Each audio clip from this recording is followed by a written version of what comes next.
श्री स्वामी समर्थ आपल्या यूट्यूब चॅनलवरती आपल्या सगळ्यांचं मनापासून स्वागत आहे.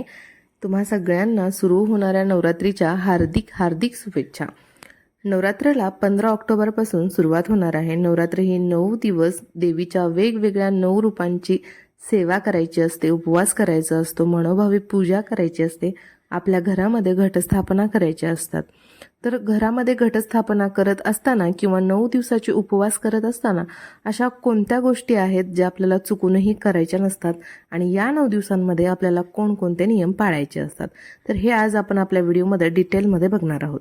सगळ्यात पहिला नियम म्हणजे आपण आपल्या घरामध्ये जर घटस्थापना करत असाल किंवा उपवास करणार असाल तर आपल्याला आपल्या घराची साफसफाई करून घ्यायची आहे. त्यालाच दसरा काढणं असं सुद्धा म्हटलं जातं. तर 15 ऑक्टोबरला घटस्थापना असते, तर त्याच्या अगोदर आपण घरातील सगळी साफसफाई करून घ्यायची.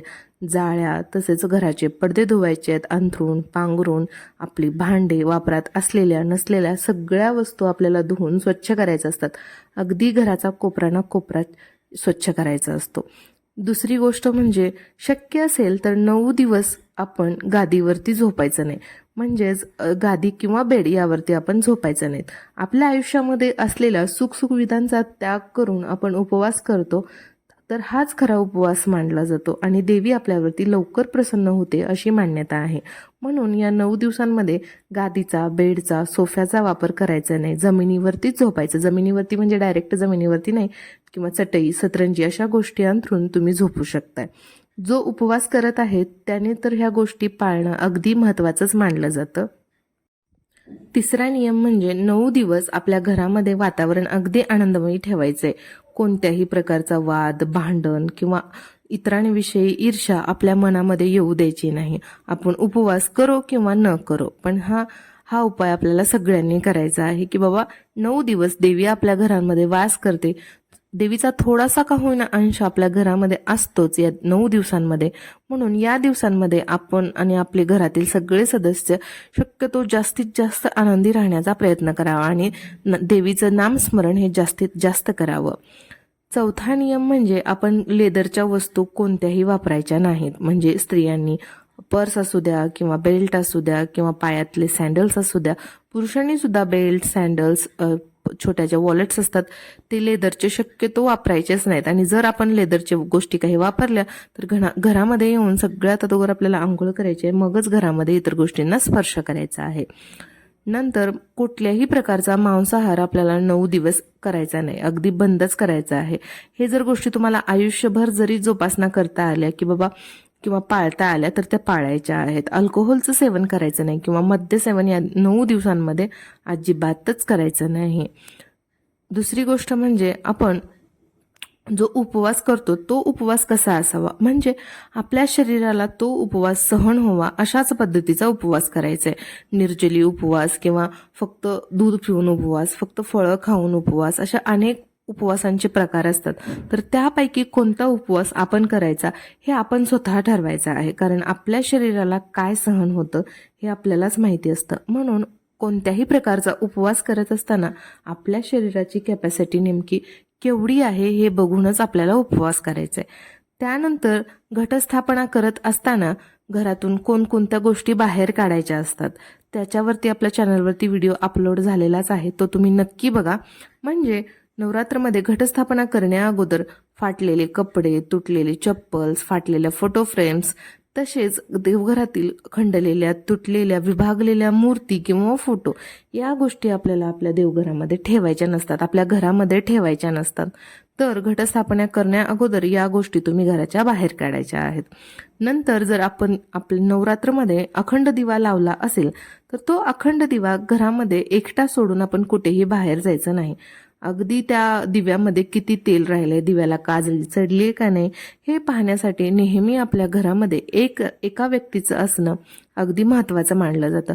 म्हणून या 9 दिवसांमध्ये आपण जर काही कामानिमित्त बाहेर जाणार असाल तर आपल्या जागेवरती इतर कोणत्याही घरातील सदस्यांना घरात थांबायचं आहे, मगच आपण बाहेर जायचं आहे. तुम्ही 9 दिवस उपवास करा किंवा न करा, तुमच्या घरामध्ये घटस्थापना होत असेल किंवा होत नसेल तरी पण 9 दिवस आपल्याला ब्रह्मचर्य पाळायचं आहे. म्हणजे शारीरिक संबंध कोणत्याही स्वरूपामध्ये व्हायला नको आहेत.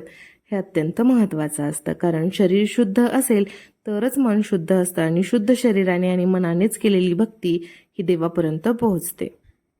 या 9 दिवसांमध्ये आपल्याला अजिबात खोटं बोलायचं नाही किंवा इतरांचा जो तिरस्कार आहे तो करायचा नाही. इतरांविषयी येणारे नकारात्मक विचार आपल्या मनामध्ये येऊ द्यायचे नाहीत. आपल्या घरातील स्त्रियांचा किंवा इतर सगळ्या स्त्रियांचा आपल्याला आदर करायचा आहे, लहान मुलांचा सुद्धा आदर करायचा आहे.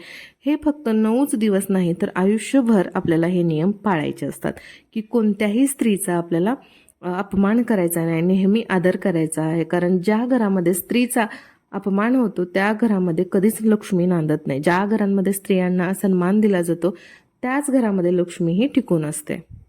नवरात्रमध्ये शक्यतो विनाकारणाने प्रवास करणे टाळायचा आहे. कोणत्याही सहलीला जाणे किंवा मौज मजा करण्यासाठी पर्यटन स्थळी जाणे टाळावे, कारण 9 दिवस आपण आपल्याला असलेल्या सुखसुविधांचा त्याग करून देवीची भक्ती करायची असतो, उपवास करायचा असतो. म्हणून शक्यतो विनाकारणाचा प्रवास टाळावा. त्यानंतर जर तुम्ही आजारी असाल तर उपवास करण्याची काहीच गरज नाही. तुम्ही देवीची पूजा करू शकताय, घटस्थापना करू शकताय, देवीचं नामस्मरण करू शकताय, पण उपवास करायची काहीच गरज नाही. कारण शरीर जेवढं महत्त्वाचं आहे तेवढं दुसरं कोणतीच गोष्ट महत्त्वाची नाही. कारण आपलं शरीर जर व्यवस्थित असेल तरच आपलं मन सुद्धा व्यवस्थित असेल आणि मगच आपलं मन देवीच्या भक्तीमध्ये लागेल. म्हणून जर आजारपणामध्ये कधीही उपवास करायचा नाही. तुम्ही नामस्मरण करा, देवीचं पठण करा.